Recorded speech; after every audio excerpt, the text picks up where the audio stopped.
Hey everybody, it's Linda with Stamping School. I promised I would do this filled with sweetness bundle right here. And I showed it way back when we first got our pre-order for it, and I showed you what they look like.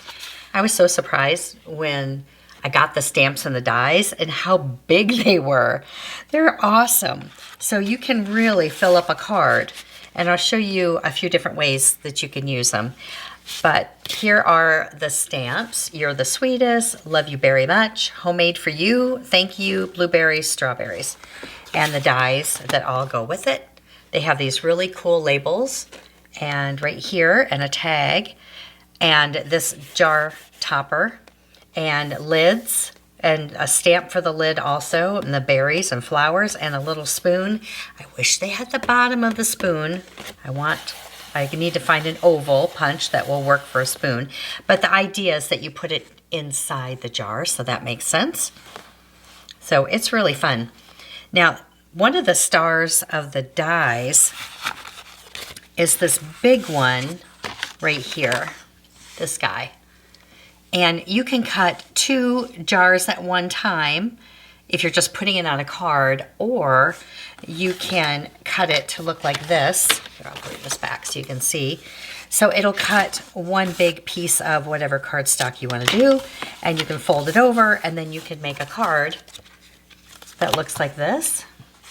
And it's about 4 1/4 long, about 3 3/4 wide. And I have a couple of cards that some friends gave me. I'll show you what they look like, how cute they are. This one right here is from my friend Kay. So adorable. And this one is from my friend Tony Shaw. So at the convention, she gave me this one. And I love it in the strawberry slush and the cute topper and the strawberry. And she even decorated the inside of it. And then my friend Kay, look, she masked all the fruit inside and made this cute topper for it. Isn't that adorable? And look at the inside.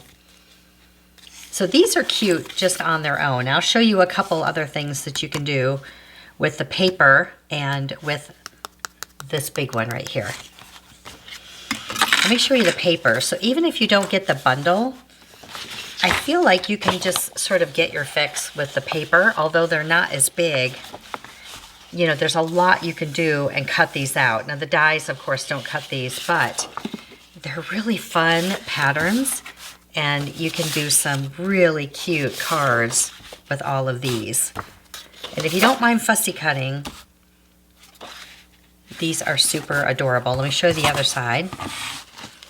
We've got hearts, we've got ladybugs, red checkerboard, this fun note paper, and then blue, like a mottled blue and a mottled strawberry slush, which works great for the berries, which I'll show you. So if you get just the paper, you can do something like this. Let me bring this closer so you can see. So I fussy cut out 3 of these, the honey and these 2. And then on my card, I just cut it halfway off. So I stuck it in my paper cutter. So here is my normal card size, which is 4 1/4 by 11. Turned it in portrait position, and at 2 1/4, put it in, and I cut it just to that score line right there, like that. And then I trimmed this part off, just trim that off. And then I just added this in the Misty Moonlight back here, a label, and then another label for the You're the Sweetest, and a little bit of the fun ribbon that goes along with that sweet in the Misty Moonlight, and a little panel of 2-inch paper here. So you can get a little bit of, you know, the whole taste. I think this would be so fun if you did your own baking and you wanted to do like a belly band to give banana bread or jams or anything like that, because it does have the homemade for you in there. I think it would be so fun to use that and the papers for your gifts for people who bake, which I don't. I love to bake, but then I eat everything I bake, and that's not good. Now here's what I did for the larger one. Now this is a 5 by 7 card, and I know a lot of you love the larger cards. When you buy a card in the store and it's $6, $7, $8, they're typically larger. And it does take a full sheet of paper because it's going to be 10 inches by 7 inches, then you score at 5. And you need a 5 by 7 envelope, but it still just takes one stamp. So it still works to mail. It's not too big. And I started with the Misty Moonlight, and on this one I decided to flip it and do some of the hearts on the bottom and this paper on the top. So it, like I said, it does take more paper. So you could even, like back here, you could cut something out of this and nobody would know, right? You could sort of save some of that paper if you wanted to. But I could have even done, instead of 3 inches, I probably could have gotten away with 2 inches at the bottom, but I flipped it to see how it would look. Now this designer paper on the other side has that really cool Misty Moonlight blueberry looking color, and we're going to stamp it and then cut this out. It's a really big stamp, so you're going to use a stamp positioner, or you need a block this big. And I'm going to use Night of Navy. Now on this one I used Misty Moonlight and I felt like it did not pop as much. So I'm going to use Night of Navy for all of these instead. So just one ink pad. And stamp it. And then we'll cut just the one side.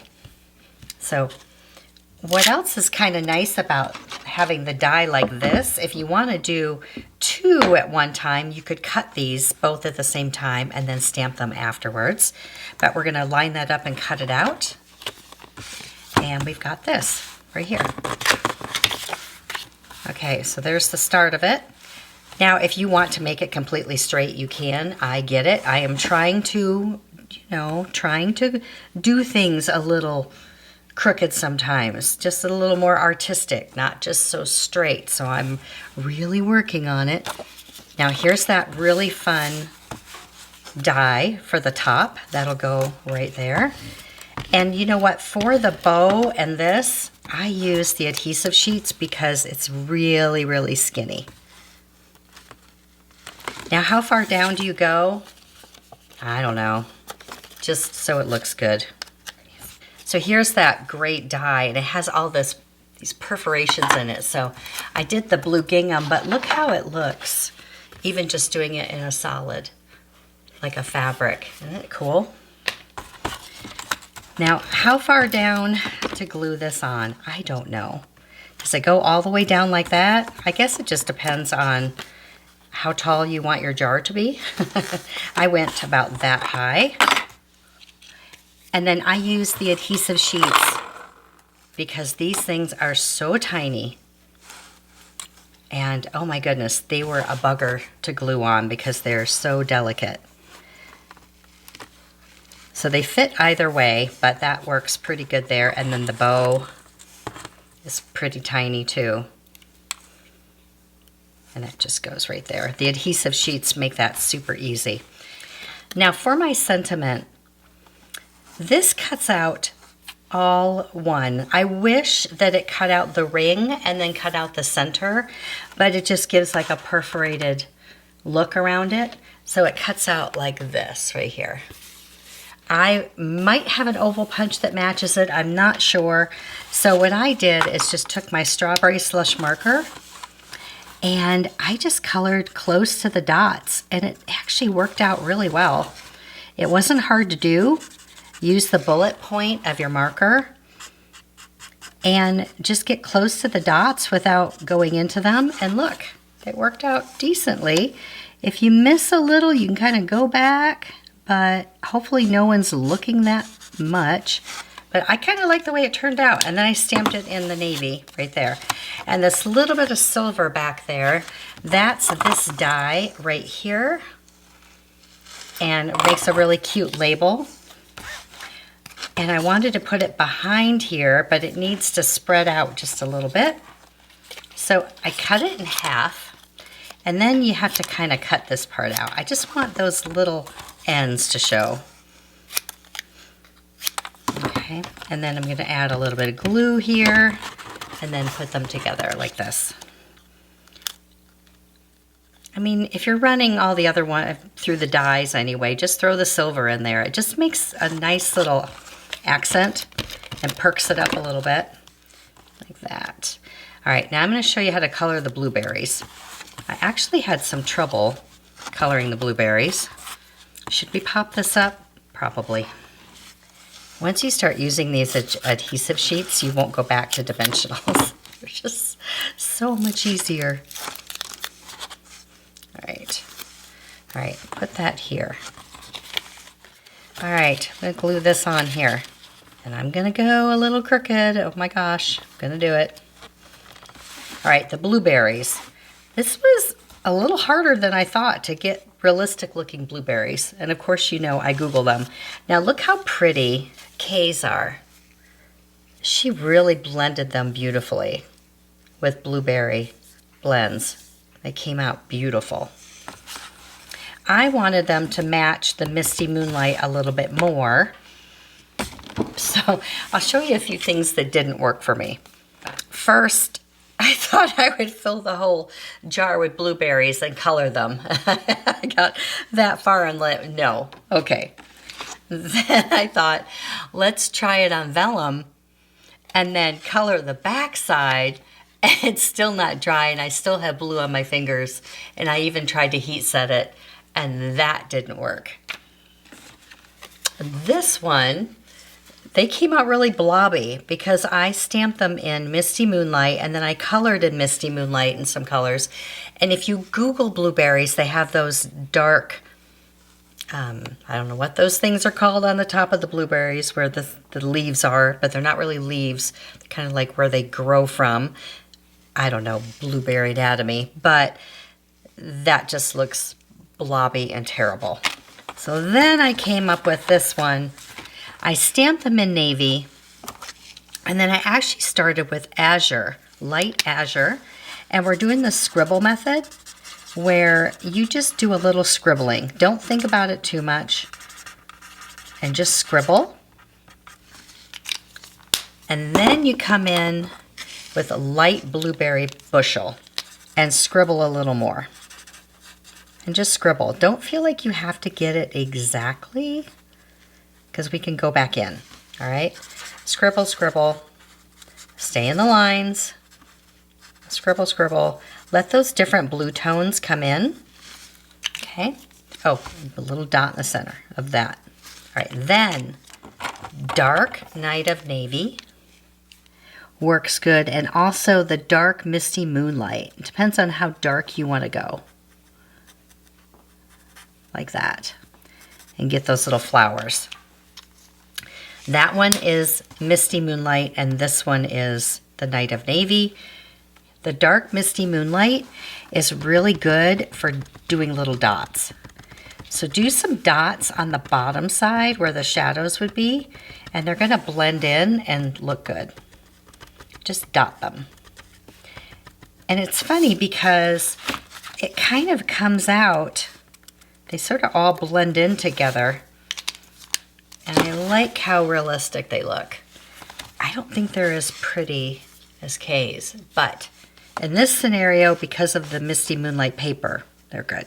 So I did 6 of those, and I cut them with the dies, and then I cut apart a few of them so I could scatter them. I got, like this one up here is like the other half, you can see, of one that I cut out. So I just sort of tucked those on the side.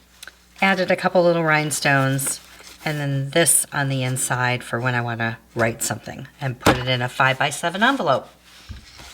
So I think it's a really fun bundle to play with. And if you don't get the bundle, at least get the paper. Oh, and these little cute little guys. These are foamy. These are like, they'll mail really well. They're like, there's a little squishy, little strawberries, and the Misty Moonlight and the strawberry slush. And you can scatter those around too. It's kind of cute. These cute little guys up here. So even if you don't get the bundle, the paper is really sweet, especially for those of you that like to bake. All right, thanks for watching. We'll see you next time. See it, learn it, stamp it.